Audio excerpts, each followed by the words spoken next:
கனிகாட்ராஜா வந்து அவங்க காலேஜ் லைஃப்பில் நடந்த ஸ்மால் ஸ்டோரி தான் ஒன்று சொல்ல போகிறாரு. இது வந்து ஸ்மால் ஸ்டோரி தான். அப்போ எனக்கு எப்பயுமே புல்லட்டில் தான் போவார் கனிகாட்ராஜா காலேஜுக்கு.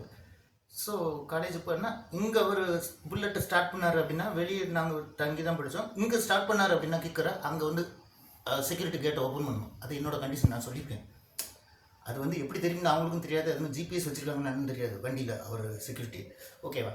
இப்போ உள்ளே போகும்போது பார்த்தீங்கன்னா அங்கே கொஞ்சம் லேட் ஆகிடுது. அது வந்து என்ன கிளாஸ் அப்படின்னா அது ஏதோ சப்ஜெக்ட், ஏதோ எலக்ட்ரானிக் சப்ஜெக்ட் ஒன்று இருக்குது. அது ஃபுல்லாக என்னமோ எழுதி போட்டுறாங்க, கால்குலேஷன் நிறையா இருக்குது போர்டில் போட்டுனா. நான் வெளியே லேட்டாக போனோடனே அவர் எனக்கு ரொம்ப ஃப்ரெண்டு, அந்த லெக்சரர் சரவணன் பேர். ரொம்ப நல்ல மனுஷன், தங்கமான மனுஷன் லெக்சரர். ஓகேவா? இப்போ அவர் கேட்குறாங்க ஏன்ப்பா லேட்டு அப்படின்றாரு. சார் வர வழியில் ஒரு பஸ் வந்து இப்படி கவுற மாதிரி அந்த இதில் காவாக்குள்ளே போகிற மாதிரி இருந்துச்சு சார் அப்படின்னு பார்க்குறேன். ஆனால் பேசஞ்சர் அங்கே 55 பேர் இருக்காங்க. நான் புல்லட் அப்படியே வண்டி நிப்பாட்டிட்டு ஜம்ப் பண்ணி அந்த சைடு காவாக்கில் பிடிச்சி இப்படி தூக்கி வைக்கேன் சார். பஸ்ஸை பிடிச்சி அங்கிட்டே இருங்க, இங்கிட்ட வந்துட்டாருங்க, சேஃபாக இருங்க, சேஃப் ஜேர்னி அப்படின்ட்டு. இப்போ டிரைவர் இப்போ நீ என்ன படிச்சிருக்க நீ அப்படின்னு கேட்டேன்.